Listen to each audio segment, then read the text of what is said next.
Hello student, welcome to my YouTube channel inform college. I hope आप सभी student बढ़िया होंगे। तो वीडियो को स्टार्ट करने से पहले यदि आप हमारे यूट्यूब चैनल पर पहली बार आए तो चैनल को सब्सक्राइब करना ना भूलें, जिससे हमारी आने वाली लेटेस्ट वीडियो आपको सबसे पहले देखने को मिले। तो सब्सक्राइब जरूर करें। तो फर्स्ट ऑफ ऑल, जैसे कि आपका कल एग्ज़ाम है, making the work place inclusive, कार्यस्थल को समावेशी बनाना, एजुकेशन का कल आपका पेपर है। तो आज मैं आपको थोड़े इंपॉर्टेंट क्वेश्चन बताऊंगा जो आपके एग्ज़ाम में 100% आएंगे ही आएंगे। उसमें से जैसे मैंने कम से कम आपको 15 क्वेश्चन भी बताया, तो मान के चलिए 15 में से 10 पूछेगा और 10 में आपको 4 को ही करना होगा, तो उसमें वो क्वेश्चन आएंगे ही आएंगे। तो पहले तो ये देखते हैं कि आपके चैप्टर में कितने सब्जेक्ट मतलब कितने चैप्टर हैं, आपके सब्जेक्ट में कितने चैप्टर हैं।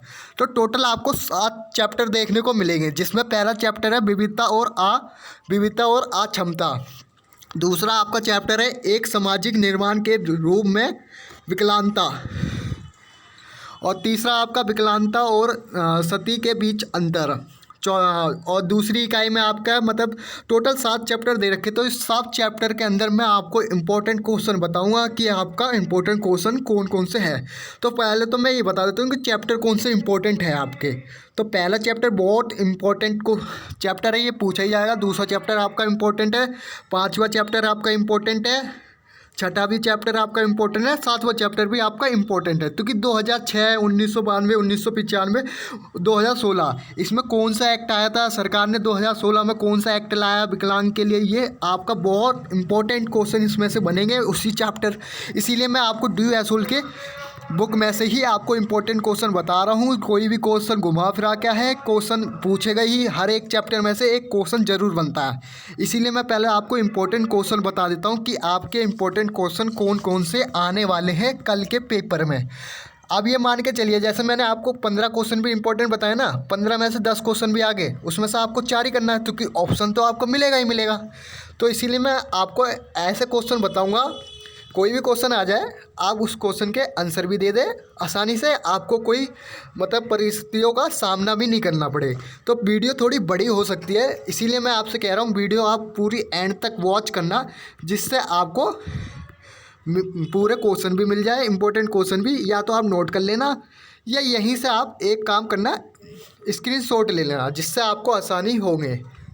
तो जो पहला क्वेश्चन है, लिख सकता सबसे आप क्या समझते हैं, क्या आपको लगता है कि लिंग और विकलांगता समाज में विकलांग महिलाओं के लिए दोहरा भेदभाव पैदा करती है? अपने जवाब का औचित्य साबित करें। ये क्वेश्चन आएगा ही आएगा, 100% ये क्वेश्चन आपसे पूछा जाएगा।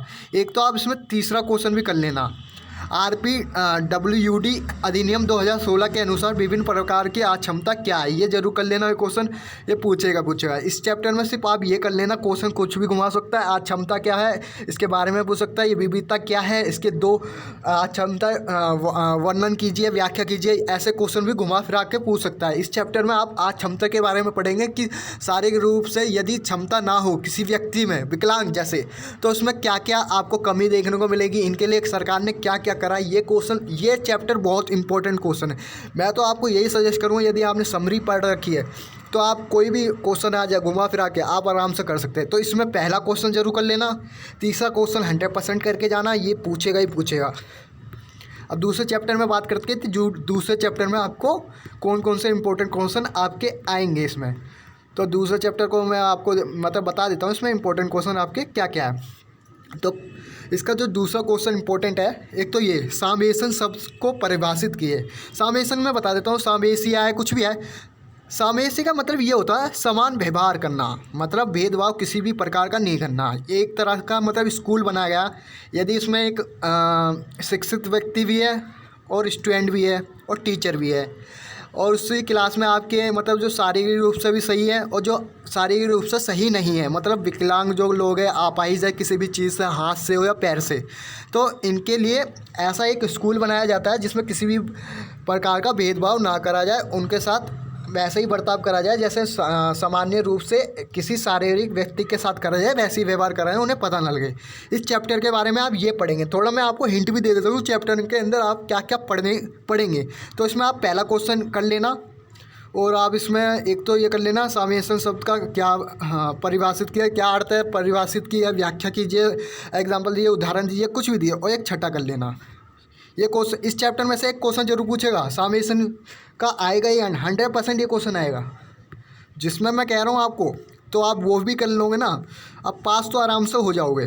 देखो मैं तो आपको बता सकता हूँ, पढ़ना आपको है, सॉल्व आपको करना है, क्वेश्चन ही मैं बता सकता हूँ कि क्वेश्चन कौन सा आएंगे। यदि आपने चैप्टर में पूरी समरी पढ़ रखी है, चैप्टर की समरी पता है आपको, कोई क्वेश्चन मैं दे दूँ तो आप कोई भी क्वेश्चन आराम से सॉल्व कर दोगे, कोई आपको परिस्थिति देखने का सामना नहीं मिलेगी। ये वीडियो पूरी एंड तक देखोगे जब भी आपको पूरे इंपॉर्टेंट क्वेश्चन देखने को मिलेंगे। तीसरे चैप्टर में बात करते हैं, तो तीसरे चैप्टर में आपको एक तो तीसरा क्वेश्चन करना है, शारीरिक अक्षमता के विभिन्न रूपों को पहचान की करें, ये वाला का जरूर कर लेना। एक कर लेना, विभिन्न प्रकार व तंत्रिका विकार की व्याख्या और तुलना करें, ये भी क्वेश्चन कर लेना आप।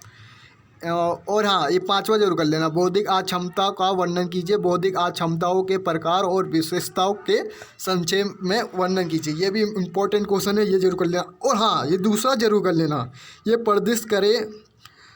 प्रदर्शित करे कि विकलांगता किस प्रकार सती के विभिन्न हैं, ये जरूर कर लेना। और चौथे चैप्टर में देखते हैं, चौथा चैप्टर जो आपका है पृथक्करण, एकीकरण और सामेसन, ये इसमें से क्वेश्चन आपका पूछा ही जाता है, हर साल आता है। वो पहला चैप्टर हो, दूसरा चैप्टर, मैं पहले बताया, आप समरी याद होगी तो कोई भी चैप्टर आ जाए, कोई भी क्वेश्चन आ जाए, चैप्टर में से कोई भी क्वेश्चन आ जाए तो आप बड़े आसानी से कर देंगे, क्योंकि हमने तो चैप्टर पढ़ रखा, आपको कोई किसी प्रकार की मतलब कोई समस्या है नहीं। तो इसमें एक तो आप विशेष शिक्षा की विशेषताओं का वर्णन करें, ये वाला क्वेश्चन कर लेना, पहला क्वेश्चन इसमें कर लेना। दूसरा पांचवा क्वेश्चन कर लेना, एक आप सामेसी विद्यालयों में किस प्रकार की सुविधाओं की आवश्यकता है, मैंने बताया ना स्कूल बनाया, ये वही क्वेश्चन है। और एक ये कर लेना, एकीकृत शिक्षा के सिद्धांत क्या है, इसे जरूर कर लेना, ये हर साल पूछा जाता है ये क्वेश्चन। और आप एक ये इसमें अंतर, यदि आप ऊपर वाले दो क्वेश्चन कर लोगे तो ये भी आंसर आप दे दोगे, एकीकृत शिक्षा और सामेसी शिक्षा में अंतर बताइए, ये क्वेश्चन आराम से कर दोगे। तो इसमें तो यही आएगा। और अब पाँचवें चैप्टर में बात करते हैं, जो पाँचवा चैप्टर है सामेसन का अंतर्राष्ट्रीय फ्रेमवर्क, इसमें से ये क्वेश्चन मैं बता देता हूँ कौन कौन से क्वेश्चन आपसे, इसमें से मतलब ज़्यादा नहीं पूछे जाते हैं, लेकिन मैं आपको बता देता हूँ कौन सा क्वेश्चन आपका इंपॉर्टेंट है, वही क्वेश्चन आप कर लोगे जब भी आप पास हो जाओगे। तो मैं आपको बता देता हूँ इसमें इंपॉर्टेंट क्वेश्चन आपके कौन कौन से हैं। तो इसमें इंपॉर्टेंट क्वेश्चन जो आपका है, एक तो आपका ये क्वेश्चन पूछा जाता है, हर साल पूछा जाता है, ये वाला क्वेश्चन पूछा जाता है आपका, डकार शिक्षा सम्मेलन में शिक्षा की किन रणनीतियों पर बात की गई है, उनका आलोचनात्मक विश्लेषण करो। ये क्वेश्चन पूछा तो जाता है इस चैप्टर में से, आता तो क्वेश्चन कम है, लेकिन ये क्वेश्चन मतलब कुछ प्रीवियस ईयर में पूछा गया है। एक तो ये पूछा गया आपका, एक शिक्षा का अर्थ बताए और शिक्षा में सामेसन के महत्व की व्याख्या करो। इसमें ये ज़्यादा इंपॉर्टेंट ये चैप्टर है नहीं, लेकिन इसमें से ये आप दो क्वेश्चन कर लेना जो मैंने बताया, एक तो पहला कर लेना आप, एक चौथा कर लेना। छठे में देखते हैं, छठे में आपका विकलांग व्यक्ति अधिनियम, ये 1995 और 2016, ये बहुत इम्पोर्टेंट चैप्टर है, बहुत मोस्ट इम्पोर्टेंट चैप्टर है, इसमें से क्वेश्चन आता ही आता है। 1995 और 2016 में या तो व्याख्या पूछ लेगा कैसे भी, लेकिन ये क्वेश्चन आपसे पूछेगा, 100% पूछेगा, इसमें से ये आता ही आता है। तो मैं इसमें आपको सबसे पहले इंपॉर्टेंट क्वेश्चन बता देता हूँ। जो पहला क्वेश्चन है, PWD 1995 अधिनियम के मुख्य प्रावधान क्या है, ये वाला क्वेश्चन जरूर कर लेना, ये क्वेश्चन पूछेगा। चौथा भी कर लेना, RPWD 2016 अधिनियम की मुख्य विशेषताओं पर चर्चा करें, ये भी इम्पोर्टेंट क्वेश्चन है पहला। चौथा इम्पोर्टेंट क्वेश्चन है आपका, छठा इम्पोर्टेंट क्वेश्चन है, और आपका एक तो आठवां क्वेश्चन है इम्पोर्टेंट, सामाजिक न्याय के नज़रिए से दोनों अधिनियमों का विश्लेषण करें। मोस्ट इम्पोर्टेंट चैप्टर है, इसमें से क्वेश्चन बनता ही है, हर साल क्वेश्चन पूछा जाता है। अब सातवां चैप्टर है, उसके बारे में भी मैं बता देता हूँ कौन से इंपॉर्टेंट क्वेश्चन है। भारतीय पुनर्वास परिषद अधिनियम 1992 और विकलांग व्यक्तियों पर राष्ट्रीय नीति 2006, इसमें से भी क्वेश्चन पूछा जाता है। तो मैं बता देता हूँ इसमें इंपॉर्टेंट क्वेश्चन आपका कौन सा है। तो इसमें एक तो पहला क्वेश्चन आपका इंपॉर्टेंट है, RCI को एक